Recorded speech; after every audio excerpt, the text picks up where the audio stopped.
خانسامہ آج پھر چھٹی پر تھا۔ کاشفا کی جان پر بن آئی تھی۔ اصغر صاحب کو ہر آدھے گھنٹے کے بعد کچھ نہ کچھ کھانے کے لیے چاہیے ہوتا تھا، ورنہ ذرا سی شوگر لو ہونے پر وہ سارا گھر سر پر اٹھا لیتے۔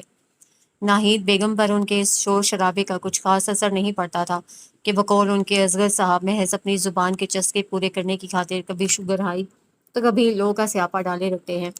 بیوٹی کانشیس آئلہ کو چولہے کے نام سے الرجی تھی کہ جا کے کچن میں جا کر کھانا بنانا۔ رضا کا آدھا دن یونیورسٹی اور آدھا باہر دوستوں کے ساتھ گزرتا تھا۔ وہ شاذ و نادر ہی گھر والوں کے ساتھ ڈائننگ ٹیبل پر پایا جاتا۔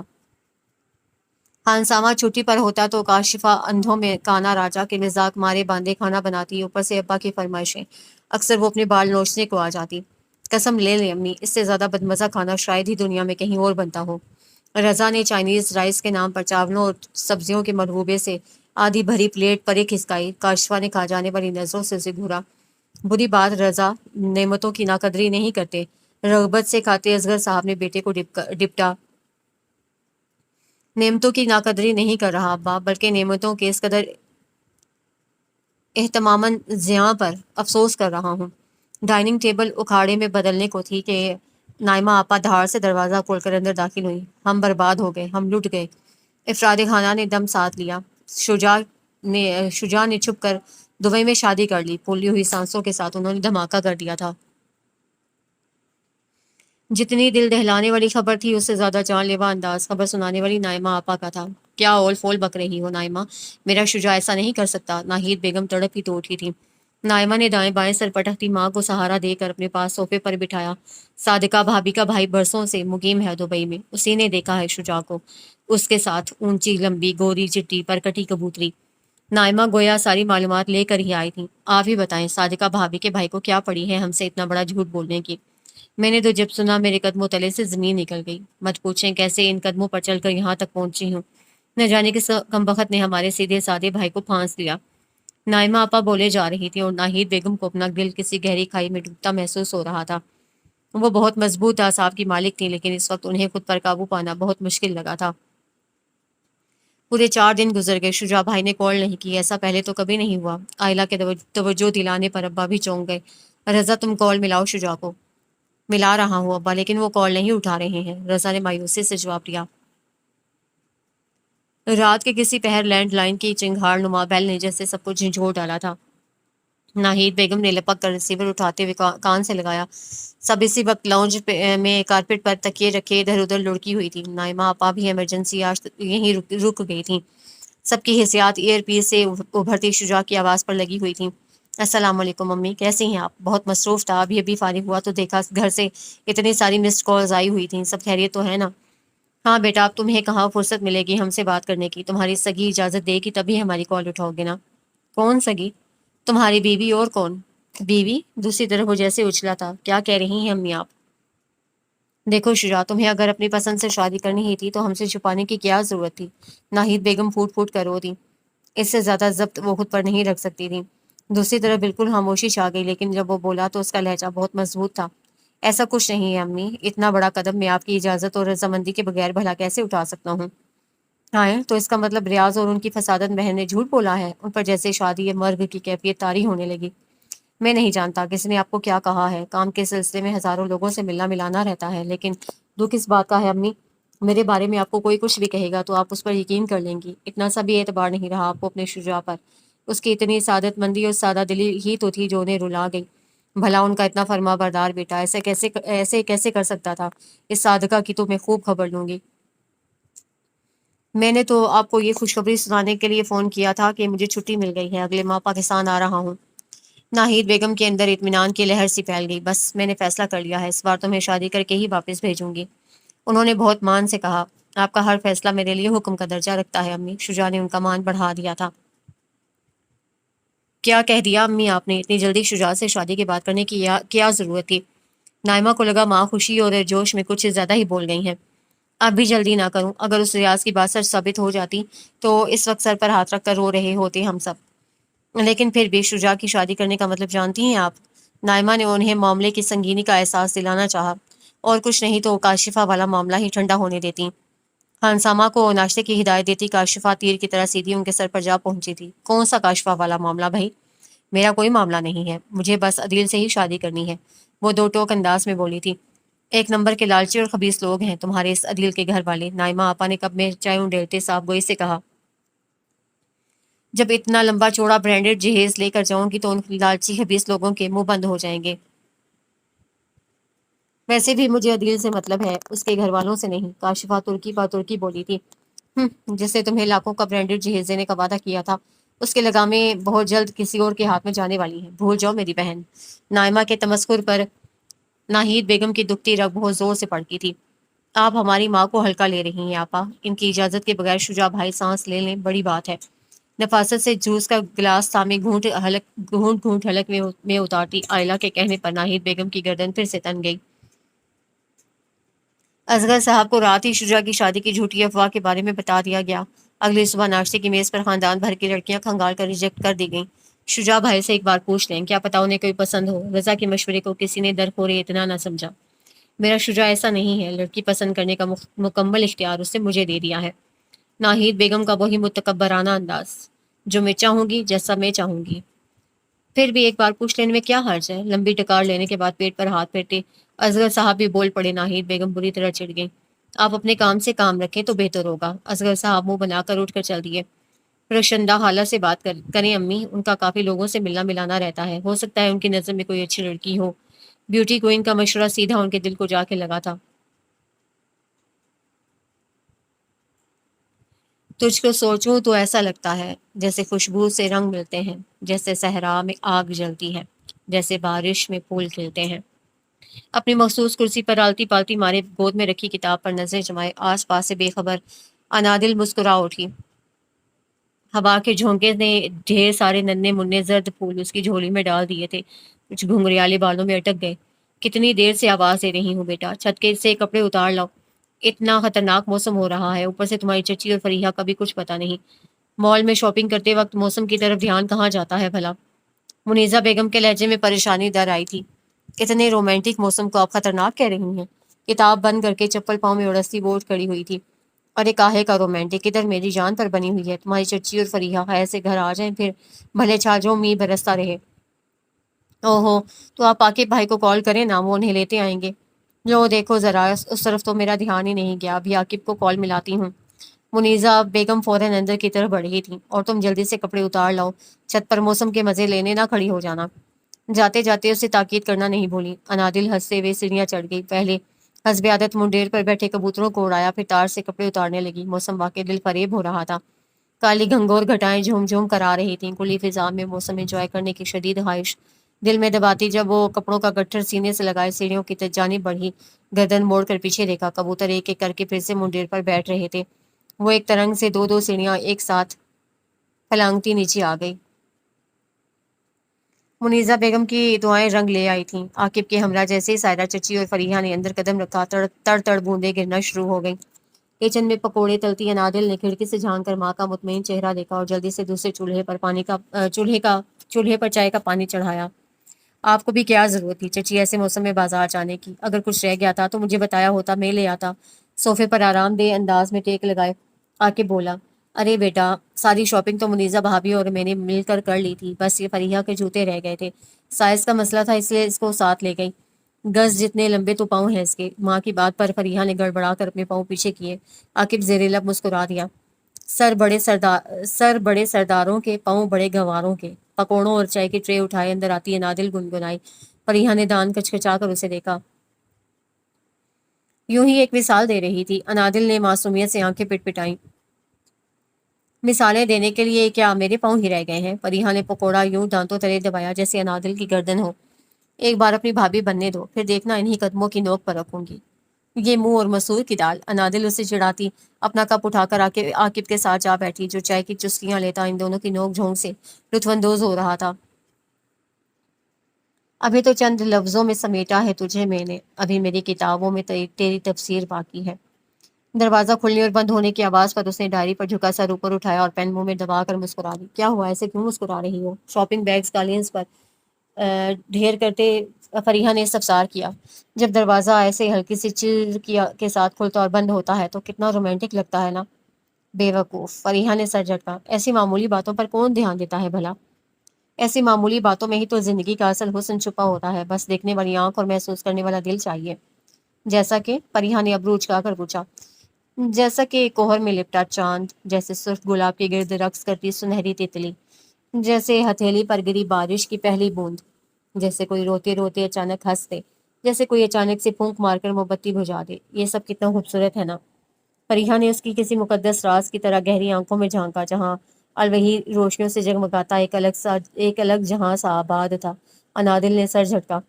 اچھا دکھاؤ تو صحیح، کیسے جوتے لائی ہو؟ انادل ڈبے اٹھا کر ایک ایک جوتا پہن کر دیکھنے لگی۔ او فریحہ، کیا واقعی تمہارے پاؤں اتنے لمبے ہیں؟ مجھے تو لگ رہا ہے جیسے کسی کشتی میں اپنا پاؤں ڈال دیا ہو، بلکہ یہ والا تو پورا ٹائٹینک لگ رہا ہے۔ پاؤں ادھر ادھر گھماتی وہ مصنوعی تشویش سے بولی۔ فریحہ حوالک سے اسے دیکھے گئی اور جب مطلب سمجھ میں آیا، اسی جوتے کا خالی ڈبہ اٹھا کر اس کے سر پر دے مارا۔ عاقب اور فریحہ کی شادی کے ہنگامی عروج پر تھے۔ انادل عاقب کی اکلوتی بہن تھی، جبکہ فریحہ سے اس کے بہت سے رشتے جڑے تھے۔ وہ اس کے لیے بہنوں سے بڑھ کر تھی، اس کی ہمدم، اس کے ہمراز۔ مائیوں بیٹھی فریحہ کو نظر بھر کر دیکھتی سائرہ کی آنکھیں بھر آئی تھیں۔ فریحہ صرف 2 سال کی تھی جب ایک کار حادثے میں محمود صاحب کا انتقال ہو گیا۔ مسعود صاحب نے بیوہ بھابھی اور یتیم بھتیجی کو اپنی نرم گرم آغوش میں لے کر زمانے کے سرد و گرم سے آزاد کر دیا۔ منیزہ بیگم فطرتاً شفیق خاتون تھیں، ان کے سائرہ چچی کے ساتھ کبھی روایتی جٹھانی دیورانی والے تعلقات نہیں رہے تھے۔ سائرہ انہیں بہت عزت اور قدر کی نگاہ سے دیکھتی۔ عاقب کے لیے فریحہ کو مانگ کر انہوں نے سائرہ کا مان اور بڑھا دیا تھا۔ انادل نے اس کے ہاتھ پر مہندی سے ڈیزائن بناتے درمیان میں عاقب کا نام لکھ دیا۔ جب تک عاقب بھائی اپنا نام نہ ڈھونڈ لے تب تک گھونگھٹ مت اٹھانے دینا۔ چپکے سے اس کے کان میں گھسی وہ شرارت سے گویا ہوئی۔ فریحہ نے تابعداری سے سر ہلایا۔ مہندی کا فنکشن اختتام پذیر ہوا تو سب کزنز نے فریحہ کو گھیر لیا۔ روایت تھی کہ دلہن جس کے سر پر ہاتھ رکھ کر دعا دی، اس کی جلد شادی ہو جاتی ہے۔ کوئی پھپھو اپنے اتھرے لاڈلے کے سر پر ہاتھ پھروا رہی تھی تو کسی ممانی کا اکلوتا آدھے گنجے سر والا بھائی ابھی تک اپنے سہرے کے پھول کھلانے پر رضامند نہیں تھا۔ کسی کزن نے شرارتاً فریحہ کا ہاتھ پکڑ کر انادل کے سر پر رکھ دیا۔ جلد سہاگن بنو، سب نے بآواز بلند آمین کہا تھا۔ سم آمین۔ سبز گوٹا کے ناری والے دوپٹے کو سر پر جمایا انادل نے منہ پر دونوں ہاتھ پھیرے۔ اس کے گمان میں بھی نہیں تھا کہ بظاہر ہنسی مذاق میں کی جانے والی دعا اتنی جلدی قبولیت کی معراج پالے گی۔ خاندان بھر سے دعوتوں کا سلسلہ چل نکلا تھا۔ مدعو سارے گھر والوں کو کیا جاتا، لیکن کبھی سائرہ گھر پر رک جاتی تو کبھی منیزہ اور مسعود صاحب۔ انادل کو البتہ فریحہ بصد اصرار ہر دعوت پر اپنے ساتھ لے کر جاتی۔ جلدی کرو لڑکیوں، اور کتنی دیر لگاؤ گی؟ منیزہ بیگم نے ادھ کھلے دروازے سے انہیں آواز لگائی، پھر اندر آ گئی۔ فریحہ، تم تیار نہیں ہوئی بیٹا؟ تیار تو ہوں تائی امی، سوٹ کے ساتھ میچنگ گولڈن میک اپ کیا ہوا ہے۔ انادل نے سیاہ جارجٹ کا سوٹ پہنا تھا، گھنگریالے بال کھلے چھوڑے، کانوں میں سیاہ ویزے اور ہونٹوں پر سرخ لپسٹک۔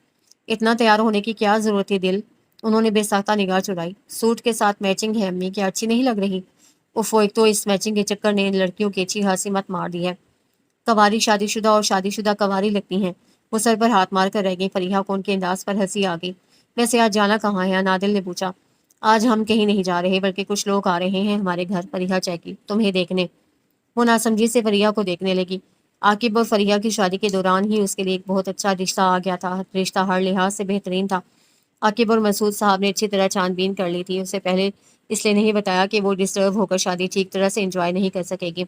منیزہ بیگم مختصر الفاظ میں اسے ساری تفصیل سے آگاہ کرنے لگی۔